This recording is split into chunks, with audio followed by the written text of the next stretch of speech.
Ladies and gentlemen, part 2 of building garden beds. So behind me, that and that are mine up to that water tap. They're 40 feet long. I think they're 13 feet wide. I haven't measured yet. So there's my big pile of mushroom compost.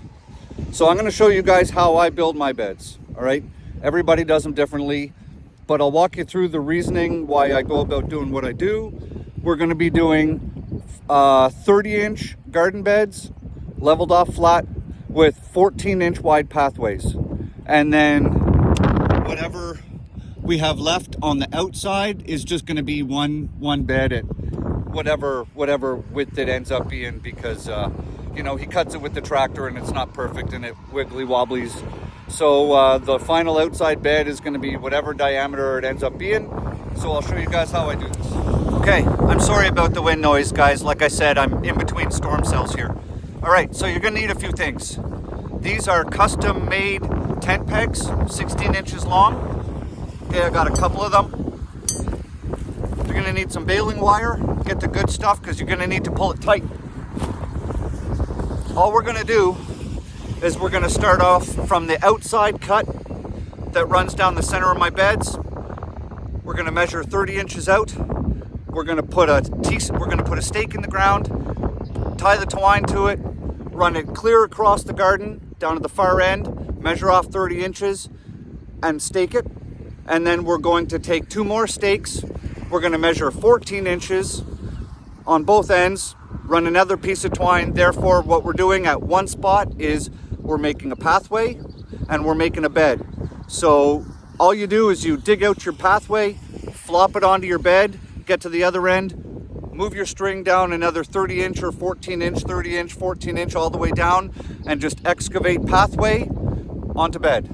So we got the twine tied off to here with just a slip knot, so it just gets tighter the tighter I pull. Oh shit, sorry. Working outside in the weather. So all I'm gonna do now is I'm gonna just take my tape measure, measure 30 inches, put a stake in.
So when you're running your string line, okay, you don't want it tight to the ground.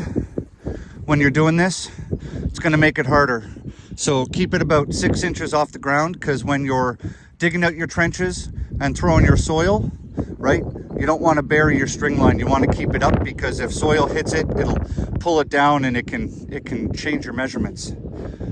So now we're just going to walk it down to there, measure 30 inch, drive a stake. Okay, so, and you'll also notice I am not walking on here.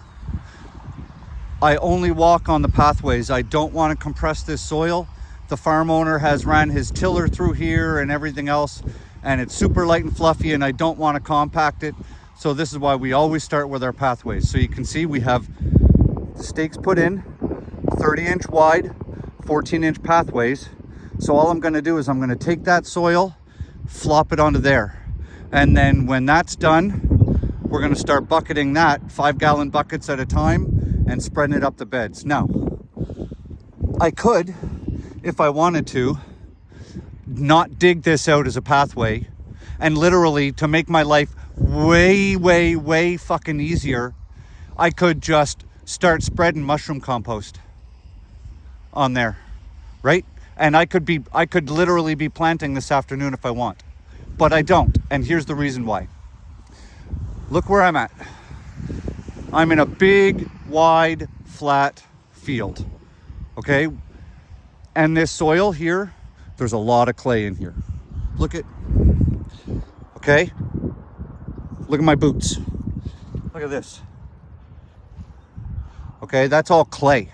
So what happens is in the summer, this soil dries out and it gets really hard and it doesn't absorb water very well. Clay doesn't absorb water very well, right? Because it cakes up hard on the top.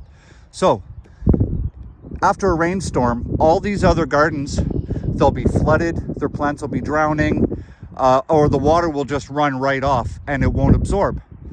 But what I'm doing by digging trenches for pathways is my beds will be higher, my pathways will be lower, and the pathways will actually collect water and hold it in my soil. And it's not going to be that deep that the roots won't be able to access it. So I'm literally creating, by dropping down my pathways, I'm creating a water battery in my garden to hold and store water, because we can't run hoses from the taps. I have two taps right here and here. I can't run hoses to water my garden. I'm only allowed to hand water with watering cans. So the more water I can hold on my land, the better off my garden will be. So now basically all I'm gonna do is so last year I dug my pathways a little deeper than I'd planned. Just kind of worked out that way. But this year, I'm not going very deep. Just deep enough that you can see a depression. So by the time I put the material from the pathway onto the bed, fill up the bed with mushroom compost, there will be a substantial difference in height. All right? So that's what we're gonna do. So you see what we did? We cut it out with the pointed spade, basically created our trench. Then I just took that old aluminum shovel and just kind of flattened it off. Doesn't have to be perfect, right? Because it's all soft and fluffy, it'll flatten out by itself. So now we take this piece of twine, measure out 30 inches, run it down, take this piece of twine, 14 inches, run it down, and repeat the process. That's it. Look at this. How good does that look? So this took less than half an hour. So I have 800 square feet of bed dug anyways, in less than half an hour. So now what I'm gonna do, you can see how it's ridged from where I threw the shovelfuls on. I'm just gonna take a hard rake. I'm just gonna flatten that out. Doesn't have to be perfect because I'm putting compost on top, so we're gonna dig it in anyways. So basically all I'm gonna do is just flatten down these garden beds, and then we're gonna repeat this here before the next storm moves in. What do you say? So we have 30-inch bed, pathway, 30-inch bed, pathway, 30-inch bed, pathway, random width bed, and that's okay because I plant herbs and stuff on the outside, maybe onions. And then we come over here and we have 30-inch bed, 30-inch bed, 30-inch bed, and then this ragged, narrow strip here. I can't even barely turn it into a bed. So what I'm going to do is I'm going to get a rototiller, and I'm just going to rototill this one. Sorry about that, guys. One of the gardeners needed some help. So as you can see, so this bed is supposed to be 30 inches. Well, I mean, in theory, right? But if you look down the bed, you'll notice it goes on an angle in, and that end is real narrow. So what I need to do is I need to get a rototiller in here, and I need to run at least one blade wide of the rototiller, because this is all I have. Like this is the last of the bed. It's like a boot width wide. I can't even plant anything in that. So I need to rototill this so I'll have my last bed, because if not, I only have 3 beds here, and that's drastically going to cut down on what I can grow. So if you guys are wondering, that's the plan. What do you think? Not bad, eh? And it's only 1 o'clock in the afternoon. I'm way ahead of schedule. So we're going to start putting that on to that. Well, we're going to end this video here, and we're going to move on to some other stuff. I hope you guys are having an awesome day putting your gardens in. And if you're new here, you should really hit that subscribe button and the bell and follow along for the rest of the summer. I'm going to teach you guys all kinds of awesome stuff. We're going to be growing some really cool stuff. So give me a big thumbs up, guys. I'd appreciate it. I've been fighting the algorithm a lot lately. It's I must have angered it somehow. So any help you guys can give me will be great. Have an awesome day. Grow good food. See you in the next one. Bye.